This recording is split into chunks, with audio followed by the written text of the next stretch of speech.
తెలంగాణ కుంభమేళాగా పేరుగాంచిన మేడారం మహాజాతర అంగరంగ వైభవంగా సాగుతోంది. భక్తుల కొంగు బంగారమైన సమ్మక్క ఆగమనానికి సమయం దగ్గర పడింది. సాయంత్రం చిలకల గుట్ట దిగి అమ్మవారు అధికార లాంఛనాలతో గద్దెలపైకి విచ్చేస్తారు. అమ్మవారికి స్వాగతం పలుకుతూ ఆడబిడ్డలు ఇప్పటికే చిలకల గుట్ట మార్గంలో అందమైన రంగవల్లులు వేసి ఆహ్వానం పలుకుతున్నారు. మరిన్ని విశేషాలు చిలకల గుట్ట నుంచి మా ప్రతినిధి రవిచంద్ర అందిస్తారు. మేడారం మహాజాతర అంగరంగ వైభవంగా జరుగుతోంది. ఇవాళ జాతరలో రెండో రోజు అత్యంత కీలకమైన ఘట్టం సమ్మక్క ఆగమనం. చిలకలగుట్ట మీద ఉన్నటువంటి సమ్మక్క డప్పు వాయిద్యాల నడుమ, జనం కోలాహలాల నడుమ గుట్ట వీడి అంటే వనం వీడి జనం మధ్యకు చేరుకుంటుంది.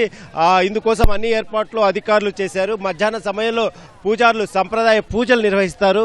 సమ్మక్క కుంకుమ భరిణి రూపంలో ఉండి కొలువైన ప్రాంతం ఇదే చిలకలగుట్ట. ఇక్కడి నుంచి అమ్మవారు గద్దెల మీదకు వెళ్తారు. అలాగే మధ్యాహ్న ప్రాంతాల్లో పూజారులంతా వెళ్లి సాంప్రదాయ పూజలు జరుపుతారు. కుంకుమ భరిణి రూపంలో ఉన్నటువంటి అమ్మవారిని సగౌరవంగా తీసుకొస్తారు.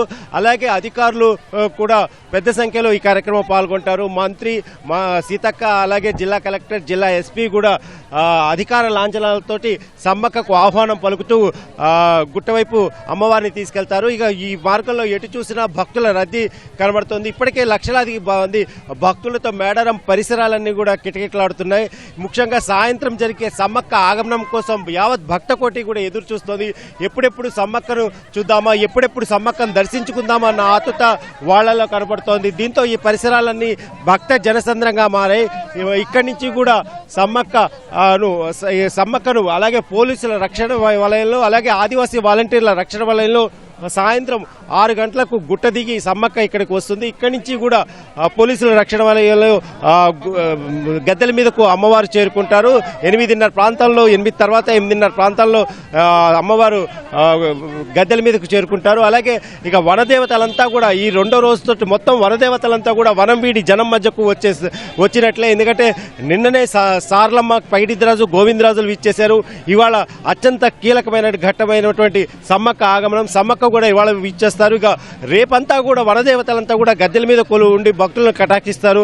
ఇందుకోసం ఇదే సమయంలో భక్తులంతా కూడా లక్షలాదిగా వచ్చి తమ మొక్కులు చెల్లించుకుంటారు. అలాగే పసుపు, కుంకుమ, చీర, సారే సమర్పిస్తారు. అలాగే నిలువెత్తు బంగారాన్ని కానుకగా సమర్పించి జాతరలో పాల్గొంటారు. అలాగే ఎల్లుండి ఏదైతే వనం నుంచి వచ్చినటువంటి వనదేవత తిరిగి వన ప్రవేశంతో ఈ జాతర ముగుస్తుంది. కెమెరామెన్ ఇస్మాయిల్తో రవిచంద్ర, ఈటీవీ న్యూస్, మేడారం.